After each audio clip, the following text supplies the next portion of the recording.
Lorsque l'on pense aux premières années de la décennie 1960, il y a une expression qui vient immédiatement à l'esprit. Révolution tranquille. On pense à la création du ministère de l'Éducation, le ministère des Affaires culturelles, l'assurance hospitalisation, la nationalisation de l'électricité, les hauts fonctionnaires. On pense aussi à la diminution de la pratique religieuse, aux religieux ou religieuses qui quittent leur communauté, aux Beatles. Mais tout ça se préparait déjà depuis quelque temps. Je voudrais un peu de lumière, car il m'en reste un dernier.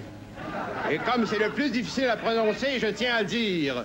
En dépit de quelques éléments qui pourraient se trouver dans la salle et qui seraient assimilables à de la raclure de forêt de poubelles mini-hitlériennes. Castribig, Aboulouk, Nouf, Gueuleur, No Manama, Mana, Moire, Agulstri, Stubjept, Olstram, Stim, Uz, Stup, Luz, Lagos, Niop, Lego, Lagos, Topch, Aguans, les...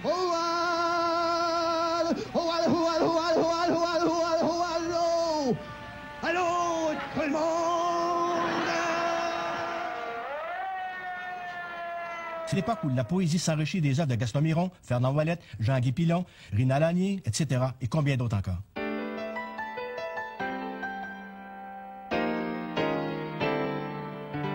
Le colonisé, lui, il est doublement invisible.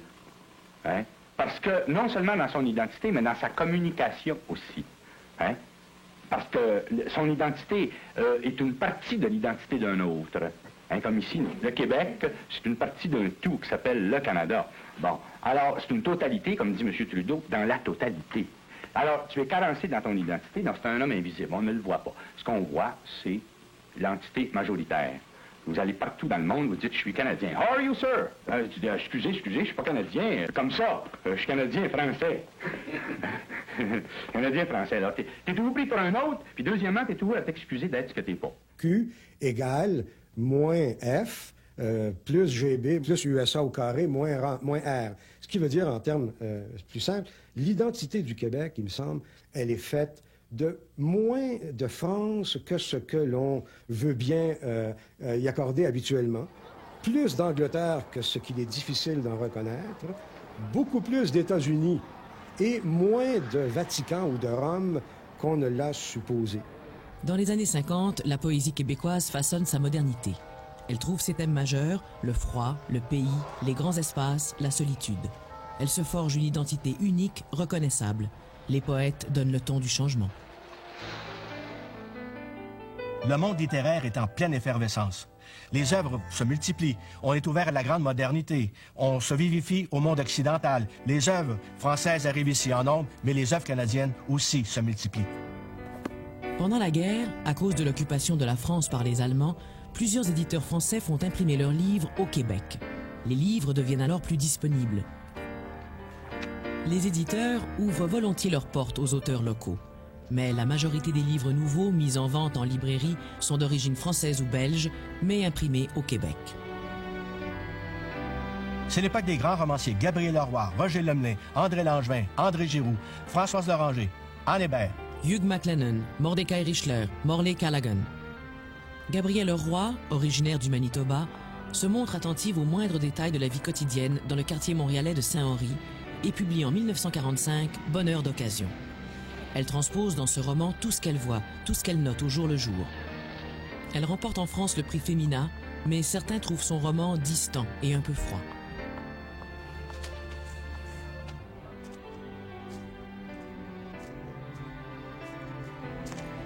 À l'opposé, le premier roman de Roger Lemelin, Au pied de la pente douce, se rapproche du courant romanesque américain par son style vif, alerte, voire sportif. Lemelin trouve toujours le détail familier mais surprenant, surtout dans son deuxième livre, Les Ploufs.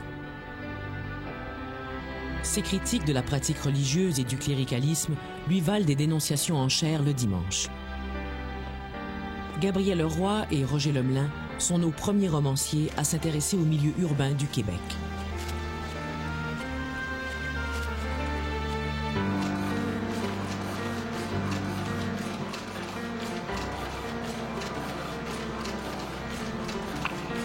En 1949, il n'y avait encore au Québec que 12 bibliothèques publiques, dont la moitié était de langue anglaise.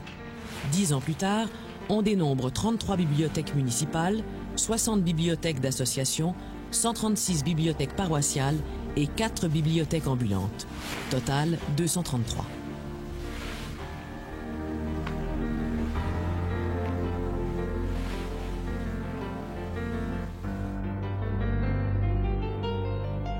Alfred Pellan et Paul-Émile Bordua sont les deux peintres les plus influents de l'après-guerre. Tous deux précisent leurs idées dans des manifestes. Le premier, en compagnie d'une quinzaine d'autres artistes, signe au mois de février 1948 le manifeste Prisme Dieu, véritable catéchisme de la liberté d'expression.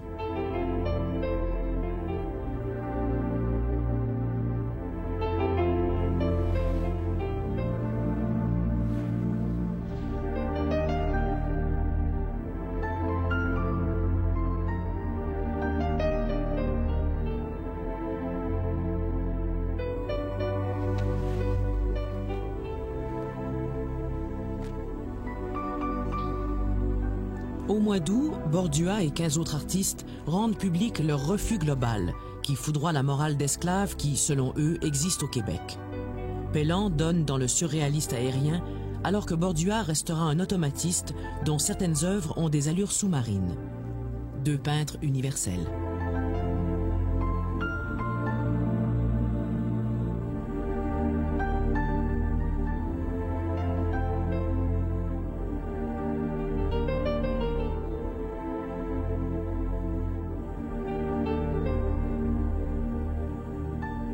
Mais c'est peut-être le théâtre qui se développe le plus. On assiste à la création de plusieurs nouvelles troupes. Le théâtre du Nouveau Monde, le théâtre de Katsou, les Grégards, le théâtre d'aujourd'hui, les Stocks et combien d'autres encore. En 1937, le père Émile Legault fonde les Compagnons de Saint-Laurent, une compagnie qui présente aux Québécois les grands classiques du répertoire européen. Mais ce répertoire n'intéresse qu'un public de choix.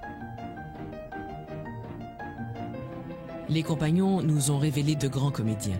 Jean Coutu, Jean-Louis Roux, Thérèse Cadorette, Jean Gascon, Georges Groux, Lucille Cousineau, Françoise Fauché et beaucoup d'autres. D'autres troupes de théâtre voient le jour dans la même décennie. Le Théâtre Club, le Rideau Vert, la Poudrière, les Apprentis Sorciers, le Théâtre de 10 heures, la Basoche, etc.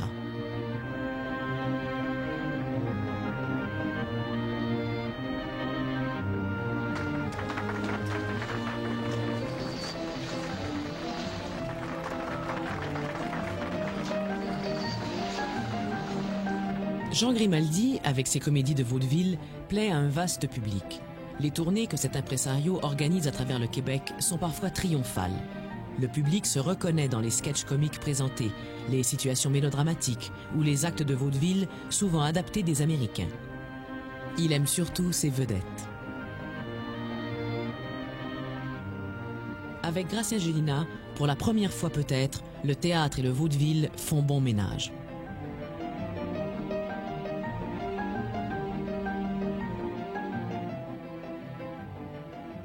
De nouvelles pièces vont être présentées par les nouvelles troupes. Ça sera des pièces de Marcel Dubé, ça sera des pièces de Jacques Ferron. Mais la pièce qui est peut-être la plus populaire, celle qui rapporte le plus de succès, c'est Ticoc de Gratien Gélina. On la joue des centaines et des centaines de fois. Aïe! Maudit que ça me fait plaisir de vous voir. Quand on pense, me voilà revenu du boss.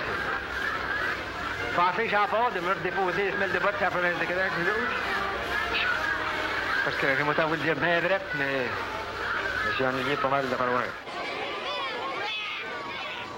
Avec la fin de la guerre et le retour de la prospérité, le temps de Noël devient une véritable fête de la consommation. Les grands magasins regorgent de marchandises. Un véritable délire du cadeau s'installe.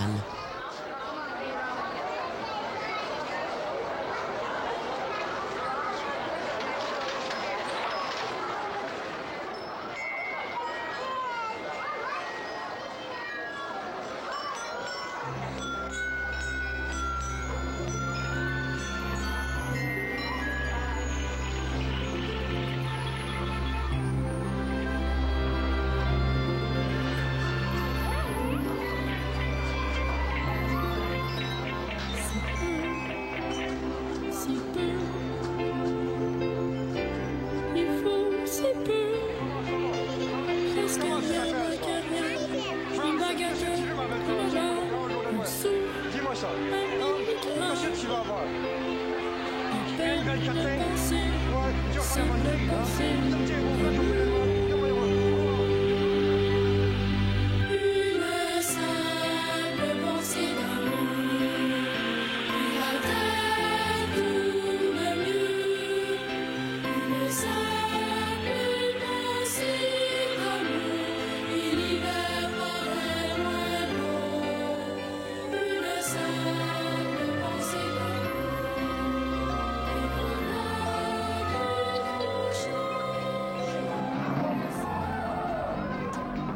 Dans la famille Lagueux, en Beauce, on fête encore Noël et le Nouvel An de la manière la plus traditionnelle, en dansant.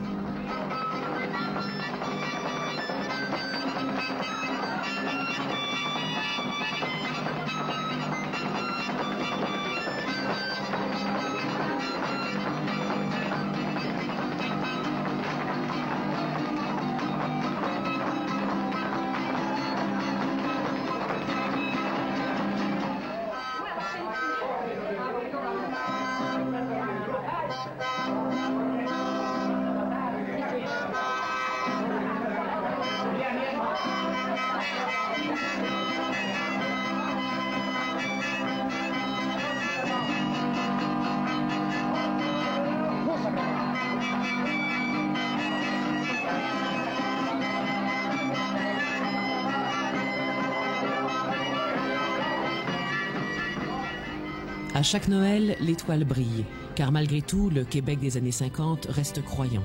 Il s'invente même des chants nouveaux. Plus de mendiants, plus de malheureux. Les soldats désarmés rentrent à leur maison. Plus de généraux, ni même d'armée.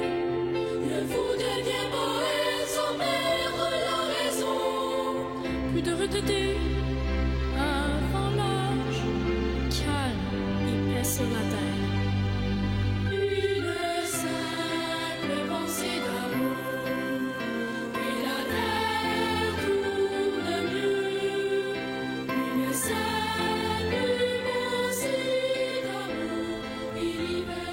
Pour la noce, on s'invente des chansons de circonstance. Des chansonnettes, le soir à la veillée, sur ma table ronde, ce que faites-vous chanter? Chantille de la jeunesse qui veulent s'y marier. Oui. Et vous, Suzanne Coulombe, voulez-vous prendre Gilles Béraud, qui est ici présent, pour votre légitime époux, suivant le rite de notre mère, la Sainte-Église? Oui. Donnez-vous. Et vous,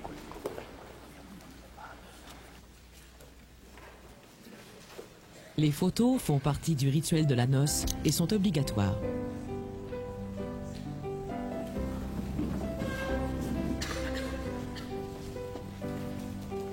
Toucher le voile de la mariée pour avoir de la chance est impératif. Le Québécois des années 50 se marie en Cadillac et va à son dernier repos en Cadillac.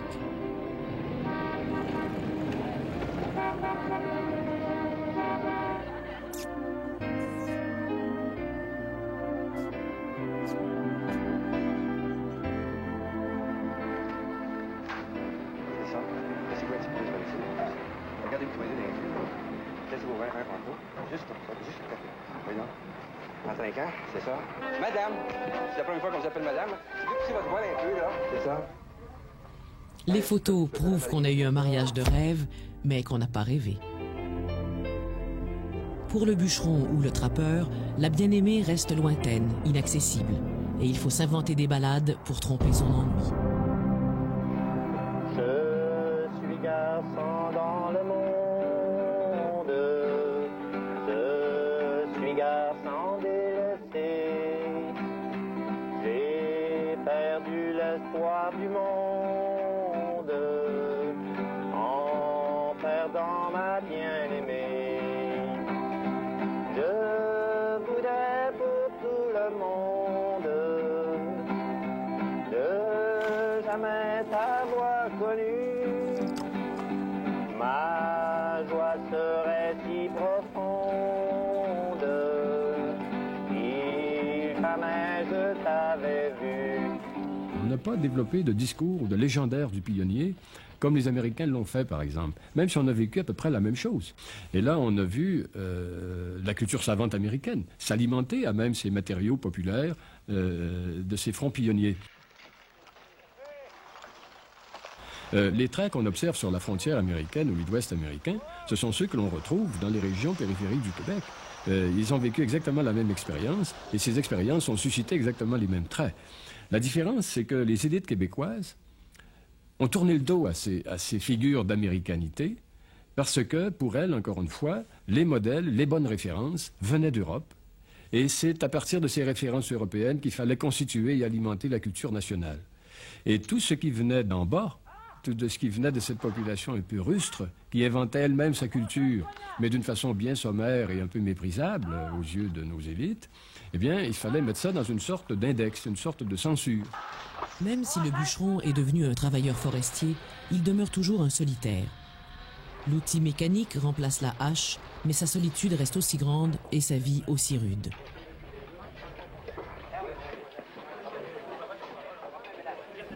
Les personnages de Maria Chapdelaine, de Louis Aymon, répondaient exactement, prolongeaient ce modèle-là. À mon sens, les paysans de Louis Aymon ne sont pas du tout les vrais paysans qui ont vécu ici et qu'on peut observer et dont on peut reconstituer la vie. Ce sont des paysans recréés au goût des élites. Et on vit encore sur cette terre-là. Le véritable légendaire du Canada français dans ses régions et dans son américanité pionnière, il reste à créer.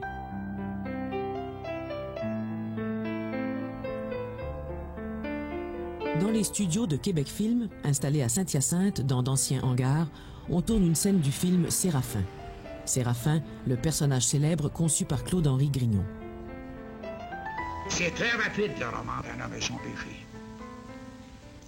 Ça a 204 pages.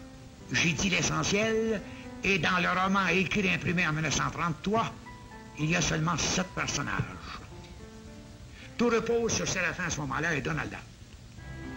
Donalda est joué par Nicole Germain et Séraphin par Hector Charland.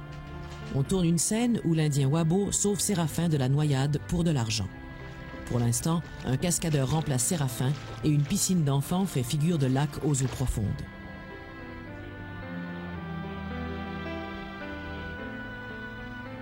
À Montréal, le 29 juin 1928, c'est la première de la pièce Aurore l'enfant martyr de Petit Jean et Henri Rollin. La pièce sera ensuite jouée un peu partout au Québec et même en Nouvelle-Angleterre. Elle connaîtra un succès phénoménal. On en fera un film. 2 ans auparavant, on a tourné Le Gros Bill, un autre gros succès. 1956. L'Office national du film quitte Ottawa et aménage à Montréal. Fondé en 1939 par un gouvernement libéral, l'ONF avait établi bureaux et studios dans la capitale. 4 ans plus tard, les équipes techniques et de réalisation comprennent des francophones. La situation de l'équipe française sera d'abord déplorable, mais à la fin de la décennie, elle fera sa propre petite révolution tranquille en améliorant à la fois les techniques de tournage et l'esprit du documentaire.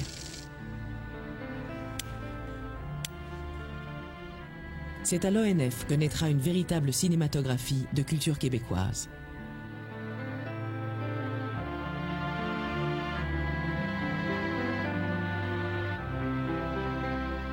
Il y a un événement qui va modifier le Québec en profondeur. Ça se situe en 1952. C'est l'avènement de la télévision. Ça va faire un choc vers 1952-53. Ça va prendre du temps parce que la télé apparaît aux États-Unis en 49-50. Il y avait des panneaux réclames le long des voies rapides, dans la vallée du Niagara au Canada, aux États-Unis aussi, qui disaient justement aux gens et aux diffuseurs « Are you ready? TV's coming. » Êtes-vous prêts? La télévision s'en vient. Mesdames et messieurs, nous participons vraiment ce soir à un événement d'importance dans l'histoire du pays. Pour la première fois, Toronto et Montréal se trouvent reliés l'une à l'autre, complètement, simultanément, non seulement par le son, mais aussi par l'image. La radio était reine et maîtresse depuis le début de la décennie 30, avec l'apparition de la publicité très riche, et puis faisait ses productions radiophoniques, de radio-romans, comme on les appelait.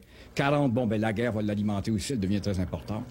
Et ce n'est que vers 54-55 qu'elle va commencer à s'ajuster face à la télé, qui lui pique plusieurs de ses productions. Les radioromans, les belles histoires des pays d'en haut vont passer à la télé, alors ça collera moins les ploufs, 14 rue de Calais. On diffusait une émission documentaire qui s'appelait Pays et Merveilles à 8 h le mercredi soir avec André Laurando, qui est resté aussi un peu dans le souvenir des gens. À 8h30, les Ploufs, puis à 9 h, la lutte.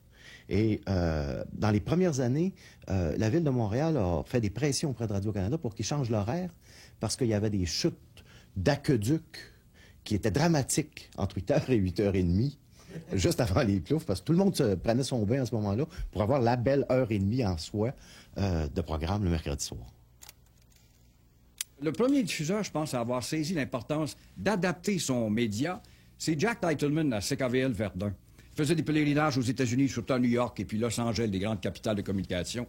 Et il va revenir puis il va improviser une programmation basée sur des palmarès français, canadiens et hit parade américains. Vers 55, ce poste-là est en immense majorité dans sa production américain. À Radio-Canada, l'heure du concert va populariser le ballet, la musique classique, l'opéra.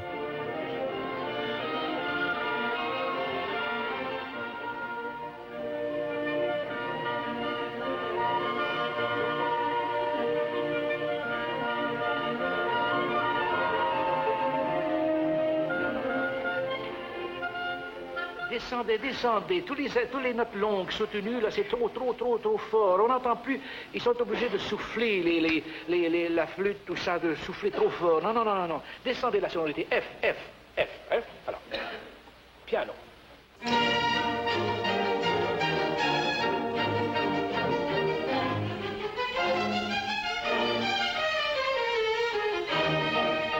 Dès le début, Radio-Canada se veut une société culturelle et se donne une mission d'éducation auprès des Québécois. Entre autres, favoriser le développement des jeunes dans le domaine des arts.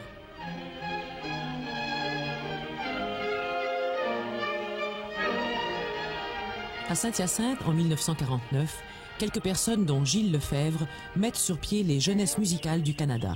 En 1951, dans la belle nature du mont Orford, on inaugure le premier camp musical champêtre. Une formule gagnante quand le soleil et les oiseaux collaborent. Dans ce domaine-là, du moins, c'était pas la grande noirceur.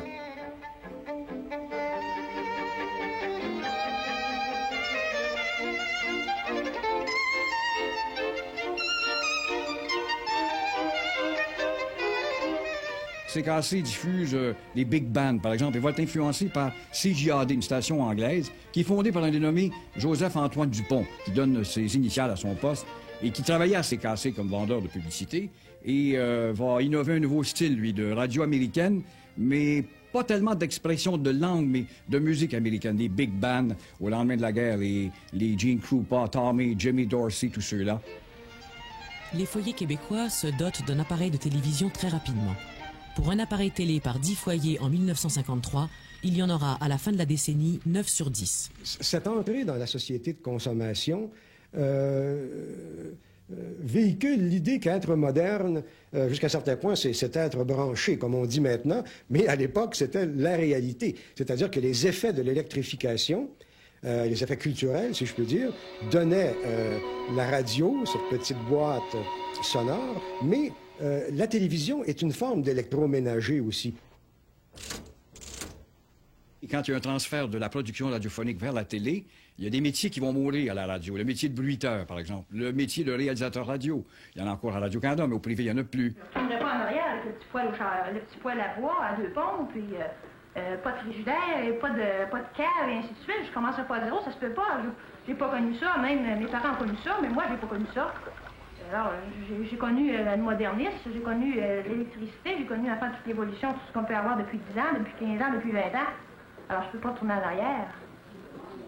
La radio AM va s'adapter avec une miniaturisation. Le personnel va rapetisser, l'équipement rapetisse aussi, devient un équipement beaucoup plus léger. Un reporter ne part plus avec 2 ou 3 personnes pour aller faire un grand reportage. J'ai juste son petit équipement, une suce qu'il peut mettre dans le téléphone, envoyer un topo de n'importe où. La miniaturisation de la radio va faire en sorte qu'elle va maintenir sa place dans la concurrence grâce à sa rapidité. Si certains peuvent capter des émissions en provenance des États-Unis, la plupart doivent se contenter de Radio-Canada, aussi bien en français qu'en anglais. Et ça jusqu'en 1961, au moment où Télémétropole entre en ondes.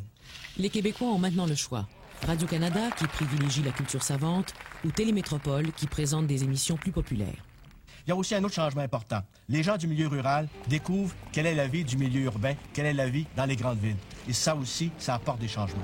Les gens de la ville, eux, découvrent les gens de la campagne. Ils leur achètent leurs vieilles armoires canadiennes et, en retour, les gens de la campagne achètent en ville de beaux meubles de chrome. Libre-échange, déjà.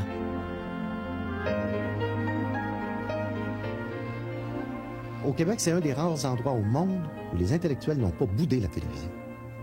Ça va être les Guy Dufresne, ça va être les Jean-Paul Fugère, les Fernand Quirion, les René Lévesque,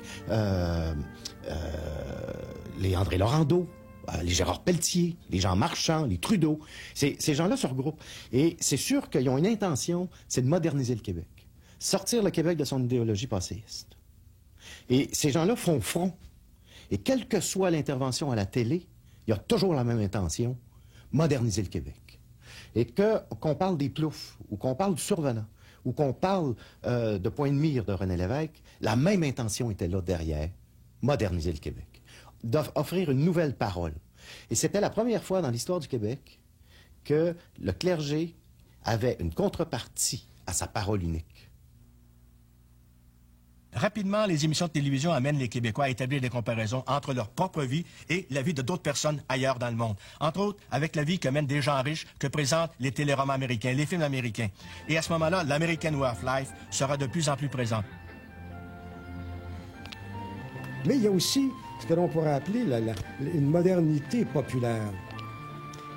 C'est-à-dire une modernité québécoise au 20e siècle où on essaierait de mettre ensemble à la fois le réfrigérateur branché, nouvellement branché, la télévision et le refus global. La télévision était le premier cadeau de la consommation d'après-guerre, au départ. C'est le premier objet. À la fin des années 50, il y avait plus de télévision chez les Québécois que de chauffe-eau. On achetait d'abord une télévision avant de s'acheter un chauffe-eau. Bon, c'était l'objet de plaisir et de délectation des années 50. Mais il y avait la télévision, mais il y avait tout le reste qui venait. Il y avait tout le reste qui apparaissait tout autour. Avec les nouveaux appareils, la société de consommation va véritablement démarrer. On va vouloir s'acheter une bagnole, on va vouloir s'acheter un char, on va vouloir s'installer dans un contexte moderne. Et la télévision va être porteuse aussi de ça. Toute la publicité qui est inscrite à l'intérieur de la télévision est une sollicitation à un changement, des changements de normes, des changements d'attitude.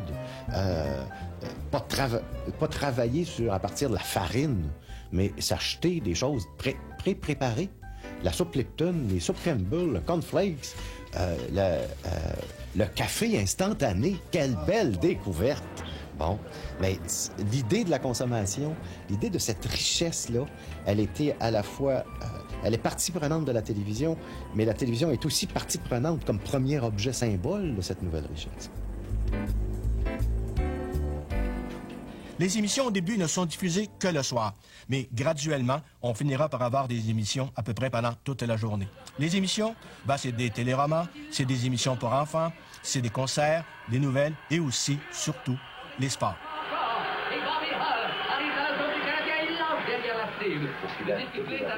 C'est tout des Anglais. Il faut que le Canadien commence par battre les arbitres.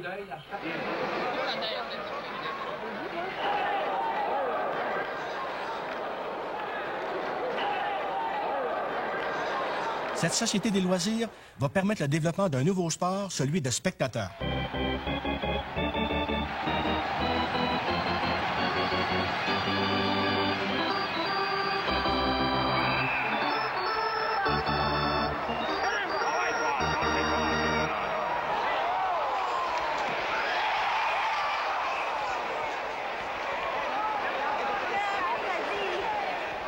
Ça sera surtout des anglophones qui vont aller voir le football. Mais bon nombre de francophones vont se rendre au Stade de Laurier à Montréal, assister aux parties de baseball des Royaux.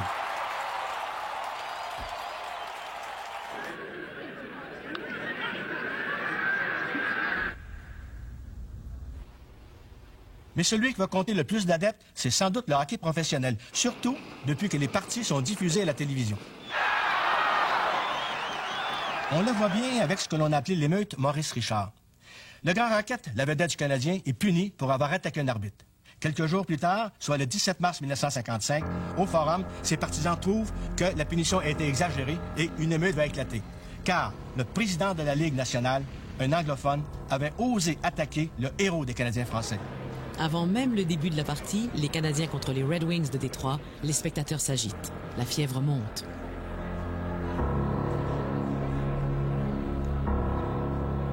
Le journaliste André Laurando explique ainsi ce qui s'est passé.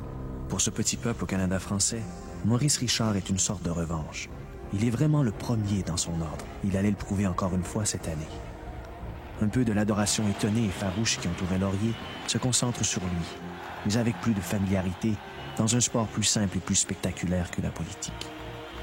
12 minutes après le début de la partie, Clarence Campbell, le président de la Ligue nationale, fait son entrée au Forum de Montréal malgré les menaces proférées contre sa personne.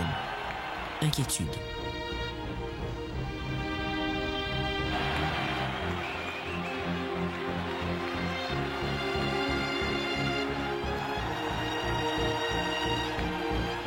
À l'intermission, toutes sortes de projectiles volent dans sa direction. Tomates, oranges, programmes. La tension monte encore d'un cran. Finalement, une bombe lacrymogène force l'évacuation de l'assistance. La partie se terminera plus tard par une victoire des Red Wings. Pour une raison qui n'a rien à voir avec le manger, pour une raison strictement culturelle et de fierté, c'est un joueur de hockey. C'est un amuseur public, mais on y tient. Mais c'était extrêmement important. C'est vraiment une révolte autour du sentiment de fierté en tant que tel. Et non pas autour de la pauvreté. C'était nous. Puis c'était la mise à l'écart de notre héros national, notre porteur. Une dizaine de policiers seront blessés, ainsi que plusieurs manifestants.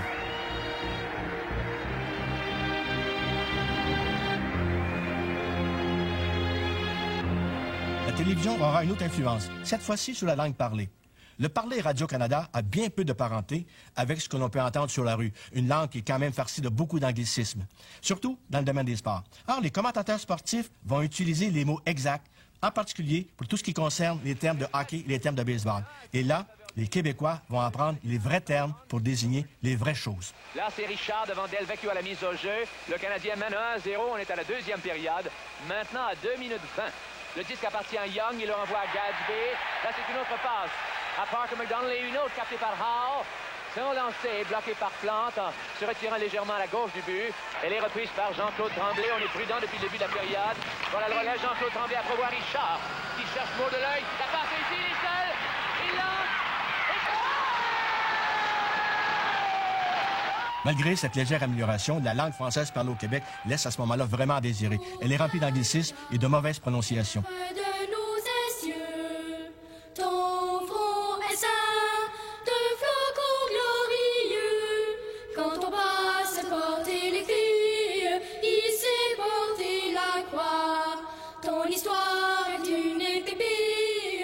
Au lieu de se parler avec des paroles et des mots, sais-tu de quelle manière ils se parlent? Non. Avec les pieds. Puis, ah ben écoute, le pouce, mes pouces égales. Oui, en dansant, en faisant des pas de danse. Et je parle avec les pieds. Certainement. Serais-tu capable de me dire quelque chose, toi? Oui. Mais seulement tu ne comprendras pas. Tu connais pas assez la danse pour ça. Ben, on sait pas. Je peux peut-être saisir quelques mots. Saisir. Bon, ben, je vais te faire quelques pas de danse. Ouais, ben... Essaye de saisir. Dis-moi quelque chose, là. Va te dire quelque chose en dansant. OK. Alors, je vais voir.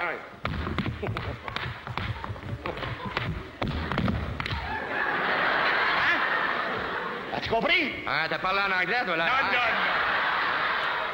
Jean-Paul Desbiens, sous le pseudonyme de Frère Untel, va dénoncer la qualité de la langue parlée au Québec, une langue qu'il appelle le joual. Cette absence de langue qu'est le joual, la façon de prononcer le mot cheval, est un cas de notre inexistence à nous, les Canadiens français. Notre inaptitude à nous affirmer, notre refus de l'avenir, notre obsession du passé, tout cela se reflète dans le joual, qui est vraiment notre langue. J'ai reçu un téléphone de Québec des gens. On m'a dit, on peut faire une campagne de sensibilisation, et ça venait d'un ministère, hein, qui voulait faire une campagne de sensibilisation pour la langue au Québec. Et ils m'ont dit, on va présenter à la population toutes les options linguistiques. Le joual, le français national, le français québécois, le français parlé, le bilinguisme. Mais j'ai dit, c'est une aberration. Ça se pose pas en termes d'options, mais en termes de nécessité. Un peuple n'a pas le choix de ne pas parler sa langue. De quelque variété qu'elle soit. Hein? On voit parfois la boule, là. la boule du pavillon des États-Unis qui est tout éclairée avec des... je sais pas, ce sont des reflets du soleil. C'est très beau, hein? C'est extraordinaire. Justement, je regardais hier, il y a la pleine lune. On voyait, elle se refléter dans le fleuve. Puis toute la pièce, c'est clair. Puis il y avait des gens de vapeur qui se dégageaient. Enfin, on se rendait compte qu'il faisait très froid, justement, quand il y avait des vapeurs. Beau comme du Néligan. Pourtant, au 18e siècle, on avait trouvé que la langue parlée par les Canadiens français était d'une aussi belle qualité que celle parlée par les Parisiens. Mais avec les années 1820, bon nombre d'anglicismes s'étaient glissés dans la langue française, et ce fut pire encore avec l'industrialisation de la fin du 19e et du début du 20e. Qu'est-ce que t'as dit, là? Les bonnes vieilles bines de Boston. Bonnes vieilles bines de Boston, OK.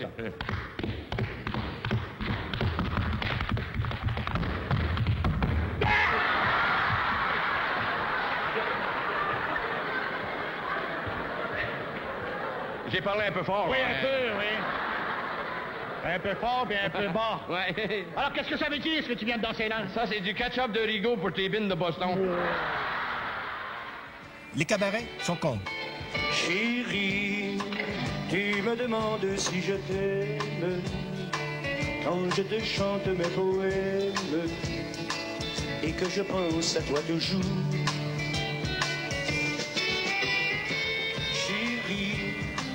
Lorsque nos deux corps se confondent, je me demande à la ronde si tous les gens sont comme nous. Souvent pleurer. Dans les années 50, en ville, on trompe son ennui en fréquentant les nightclubs. Mais quoi faire quand on travaille à la Manicouagan?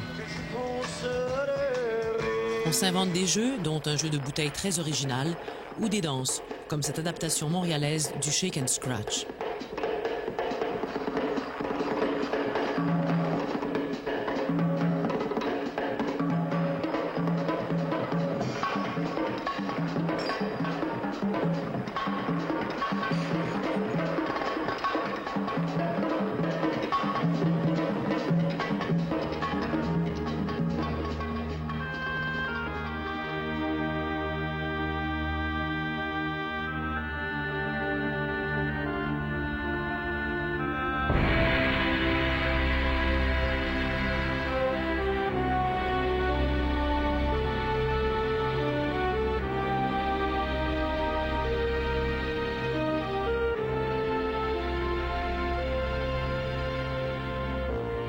Si depuis des siècles, les élèves et les étudiants jouissaient de vacances annuelles, c'était pas la même chose dans le monde ouvrier.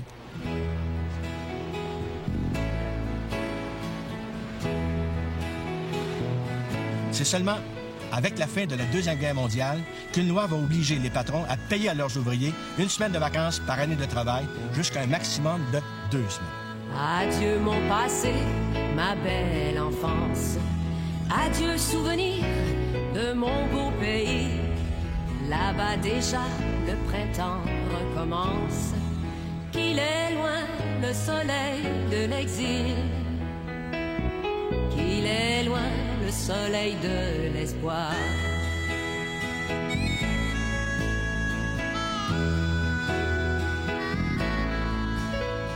Mon Dieu, rendez-moi ma tendre enfance. Le bord de la mer, mes jardins fleuris. Ici l'hiver déjà recommence. Qu'il est long le chemin de l'oubli. Qu'il est long le chemin de l'amour. J'ai envie d'être heureuse, mais me voilà amère. Mon Dieu, rendez-moi les parfums de la mer. Je désespère de vivre dans ce pays trop grand. Mon Dieu, rendez-moi le bonheur de l'enfant. L'hiver fait partie de la culture québécoise. Il est présent partout, chez les poètes, les peintres, les chansonniers. En fait, on ne pourrait plus s'en passer. Mon Dieu, ramenez-moi les joies du dimanche. Laissez-moi rêver jusqu'à la fin avril. En mai ici, la vie recommence. Qu'il est long le chemin de l'exil. Qu'il est long le chemin de l'oubli. Non, non, je change de vie. Je repars à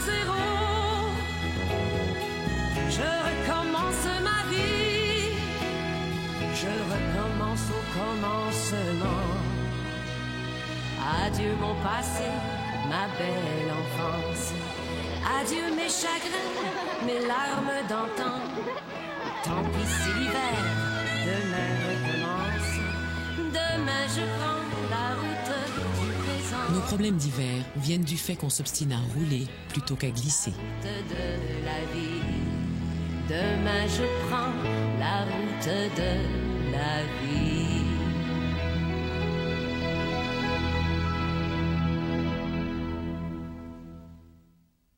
Ce qui signifie qu'au cours de la saison estivale, il y aura de plus en plus de personnes qui vont fréquenter les endroits de villégiature. Ceux qui ont des chalets vont les habiter plus longtemps. Il y aura aussi une augmentation considérable du nombre de camps d'été et la fréquentation de ces camps va augmenter. En 1945, au Québec, 104 000 naissances. Il y en aura 119 000 5 ans plus tard, et en 1960, on en dénombre près de 138 000. Les enfants du baby-boom envahissent les parcs et autres endroits de jeu. L'avenir leur appartient. Sauront-ils vivre heureux? Et sauront-ils aussi s'inventer une culture? On peut vraiment affirmer que c'est à partir de ce moment-là que naît au Québec une société des loisirs.